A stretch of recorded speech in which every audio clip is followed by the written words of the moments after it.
Hey guys, welcome back to my channel, and if you're new here, it is so great to have you. I'm Antoinette, a New Zealander living in the beautiful wine region of Lower Franconia, Germany. So first of all, I just want to put out a bit of a disclaimer on this video. This video is not going to be one of my positive, uplifting videos where I praise Germany and talk about all of the wonderful experiences I've had here in Germany. If you're looking for a video like that, I have plenty of them on this channel. You just have to go back and look at some of my older content where I talk a lot about all of the things I love about living in Germany as a New Zealander. Unfortunately, this video today is going to be realistic. A really valuable lesson I have learned since living in Germany is not to be afraid to be honest, and don't hold back when it comes to expressing yourself, especially when it comes to issues you may be facing. So recently one of my subscribers sent me a pretty concerning article about expat life in Germany, and honestly it shocked me and it really disheartened me, and I just felt compelled to share my personal opinions on some of these topics. I first want to clear one thing up. I am going to refer to myself as an expat in this video, and I know that annoys some people, but I just want to make it clear I don't call myself an expat because I think I'm better than anyone else. You can call me an immigrant if you like, because that's what I am.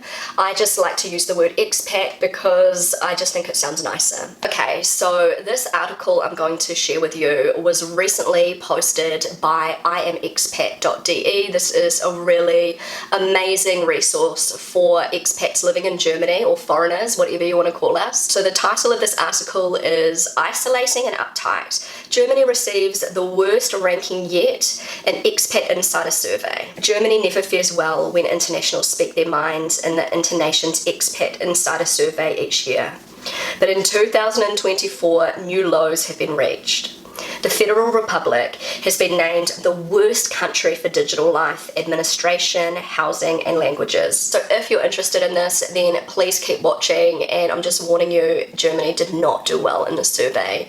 So before I jump into that, I just want to give a huge thanks to today's partner. I'm excited to share that I've recently discovered Feather, an international digital insurance provider tailored specifically for expats like us, navigating the complex German insurance system. Feather is going to simplify this incredibly complex and stressful process with clear and simple insurance advice. Their team understands the challenges of moving to a new country, which is why they offer a 100% digital sign-up process. Their sign-up process and policy management is all in English and all online. They have incredible customer service to back it up. Feather's health insurance products are perfect for those starting their new life in Germany. However, they also offer a variety of other valuable insurance options to help settle in smoothly, such as personal liability insurance and pension insurance. Feather always has your best intentions at heart, which is why they don't have a sales team, they only have a support team. This means that when people come to them to book a call to figure out whether the policy is right for their particular scenario, Feather's support team will provide them with accurate information and refer them to another company if they don't have the right policy for them. Feather offers a wide variety of policies. This might seem overwhelming, but don't worry. If you're not sure what coverage you need, then you can take a quick assessment which looks at your individual lifestyle and circumstances. This will help you figure out a plan that best suits you. They don't need your email address, your phone number, any payment details to provide you with transparent advice. If you have any more in-depth questions, you can easily book a call with an expert. This is done through Feather's website or app. So if Feather sounds like something you may be interested in exploring, I will link them in my video description. Okay guys, so moving on. In 2024, Panama unseated Mexico to take the top spot in the ranking, with Mexico slipping down to second. Places where expats all reported feeling satisfied with their lives. Interestingly, countries like Norway and Finland, which were regularly praised for their quality of life, are to be found in the bottom 10, ranking 48th and 51st respectively. But still, that was all before a mention of Germany, which came in 50th place, beating only Finland, Kuwait and Turkey in the overall ranking. Expat Essentials Expat Assessment of Digital Life in Germany made it the worst country for digital infrastructure. I have been whinging for years on this channel about the lack of digitalization. I've had quite a few Germans call me out and say that I don't know what I'm talking about, that everything is absolutely fine here in Germany, but I don't think the Germans who are calling me out on this topic have experienced life in another country outside of Germany, because things are a lot more advanced in many other countries, including New Zealand. Little New Zealand at the bottom of the earth. We are so far ahead of Germany when it comes to digitalization, and Germany needs to step up. Don't get me wrong, as much as I love Germany, I have to agree 100% that Germany is totally behind, like stuck in the dark ages when it comes to modern technology associated with bureaucracy, digitalization. It is so bad here in Germany.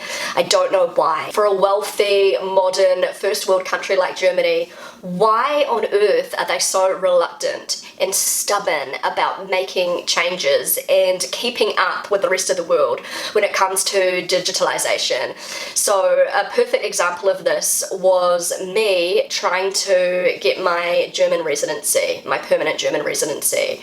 It was an absolute nightmare for me trying to get to that point. So in previous videos I talked about the fact that I first came to Germany on a visitor's visa. I was only planning to stay for 3 months just to have a little bit of a holiday and spend time with my then boyfriend, now husband, and I ended up not wanting to leave Germany. My boyfriend and I did not want to be apart, so we decided that we would extend my visa and apply for a working holiday visa. And honestly, it was an incredibly complicated and very disheartening process. So my husband was on a working holiday visa in New Zealand, and Germany also has the same sort of working holiday visa in reverse, except nobody at the immigration office knew anything about this, and there was barely any information online about it. I found a little article about this on the New Zealand immigration website, and I literally had to print it out, physically print it out, bring it to the German immigration office, and they didn't believe me. It was such a long, complicated process trying to prove to the German immigration office that I was actually allowed this 1-year working holiday visa in Germany. I had to do everything the old-fashioned way, with posting all of my documents to them and waiting for them to reply to me, and it just took so much longer than necessary. I did end up getting the 1-year working holiday visa, which I was entitled to, but during that time Rob and I actually ended up getting married, and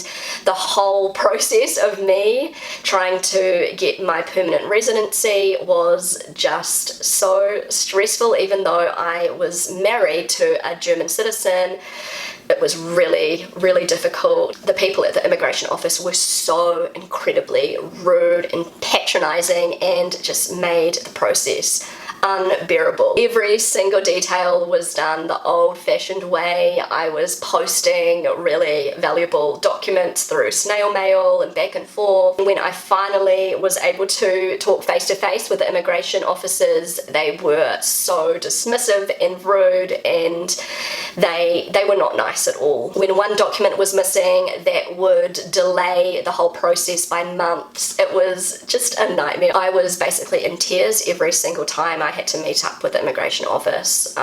So I'm not exaggerating, that was my experience. Thank goodness this was years ago. This was over a decade ago now, but I've heard that not a lot has changed with German immigration. Another thing is the whole nightmare surrounding German bureaucracy, the insurances. I have absolutely no idea how expats who come to Germany without speaking German and don't have any support can deal with the bureaucracy process in Germany. I have always had my husband to help me out, and only in recent years have I actually taken on some of this responsibility myself. I have made a conscious effort to really try and understand and try to deal with some of this German bureaucracy, and it is very, very challenging. Even my husband, a native German speaker, has trouble trying to figure out the German bureaucracy, so I have no idea how non-German speakers are able to deal with this. Just like the immigration, basically every corporate office you deal with here in Germany is stuck in the Stone Age. I don't want to be rude, but that is what it's like. You're just bombarded with snail mail and it can be so overwhelming. Recently I've had to deal with the tax office in Germany, honestly. The tax office in Germany is my worst nightmare. So I'm self-employed, so I don't have a company who is automatically organising all of my taxes, and my taxes are not automatically deducted from my earnings, so I have to organise all of that, or should I say my husband has to organise all of that because it's too much for me. But basically what frustrates me is I am paying very, very high taxes as a self-employed person, to the point where sometimes I don't think it's even worth being self-employed because I am not earning a lot at the end of the day. If I have to deal with this, I'm sure there are so many others that have to deal with situations like this, and if you are an expat in Germany, it can be traumatizing, honestly. So I'm not surprised by Germany's low ranking when it comes to this area of life. There are quite a few different categories where Germany ranked pretty poorly in this expat survey, so I'm just going to be focusing on, you know, the bureaucracy side of it, and also the category of just integration and feeling happy in Germany and feeling like you are welcome in Germany, because Germany scored extremely low in this category in the overall sort of satisfaction of life in Germany as far as feeling like part of the community. It was really disheartening to hear that Germany ranked so far behind most other countries in this category, and I just want to talk a little bit about this because I often will talk about how I finally feel very much at home here in Germany, and it has taken me a long time to settle and feel as though Germany is my home. And it only happened, I would say, in the last 5 years or so. I have felt this sense of sort of peace and acceptance here in Germany, and this happened when my family and I built our house here in Germany, and we were able to put down some roots, and I felt that this is when things sort of shifted for me, but I have had some pretty bad experiences. For a long time I felt very much like an outsider in Germany, and I really clung to my expat group. I'm still very close to my expat group, but I also have German friends now. But it took me a long time to make German friends. My family and I lived for quite a few years in a very small Bavarian Franconian village, and as much as I loved living there and I have so many beautiful memories of living in that village, it was very, very hard to settle in and integrate. I didn't feel welcome all of the time. There were a couple of really lovely families who we became close with, and we're still very good friends with them now, but there were Germans who had lived there for generations, and I really felt sometimes like I was intruding in their space. I have to say, at that time we were living in a pretty rundown old house that we were renting, and then we eventually bought a property in a small town a lot bigger than the village we were living in, and we built our little modest semi-detached house, which I just love, and we felt a real shift in how people treated us, and it was probably because we were living in a much nicer house, I don't know, but I don't know, the neighbourhood was just a lot more friendly and people were just really nice to us, and I don't know, I just feel a lot more welcome now than I did. But I have to say there are some things that have gone on in my neighbourhood that I have found really disappointing. I don't know how much of it I should go into, maybe I should make a separate video, but there is a particular person in my neighbourhood, I don't think they're watching, they don't even know I have a YouTube channel, but I am seeing a lot of really disheartening articles and racist slurs on their public Facebook page. Any article articles they can find where foreigners have done something to disturb the peace in Germany, and they will try and make a point that all foreigners are bad, and it really kind of upsets me. I don't know, I just have to stop going on there and looking at what this person's posting, because I find it very, very sad. And saying that there are so many good people who live in my neighbourhood who I really, really like and who I really respect.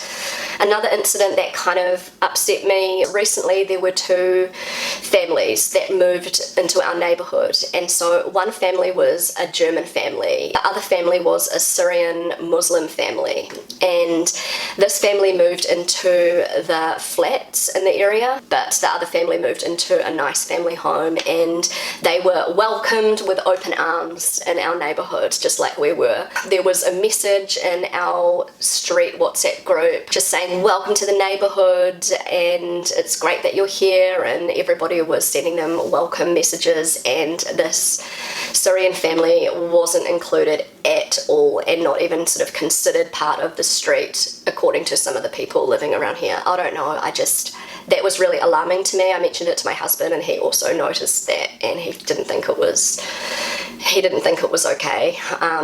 And so I always make a conscious effort to say hello and smile at everybody in my neighbourhood, regardless of whether they are a German family living in a nice home or, a refugee Muslim family living in less than, perfect conditions. I don't know.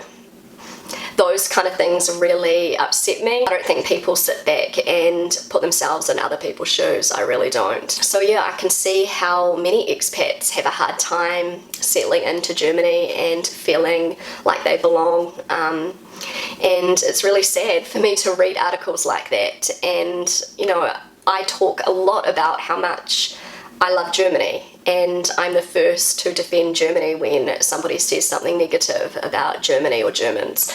But I have to be realistic, and I can't only talk about the great things, I have to also talk about some difficult topics. So I apologise that this video wasn't one of my happy, uplifting videos, but I just want to keep it real on this channel, and I want my channel to be a valuable resource to fellow expats living here. I also have a lot of Germans who watch my videos who are interested in hearing about Germany from an outsider's point of view, and so that's why I like to show every side of my life here in Germany, and I hope that you appreciate that. So anyway guys, I have come to the end of this video.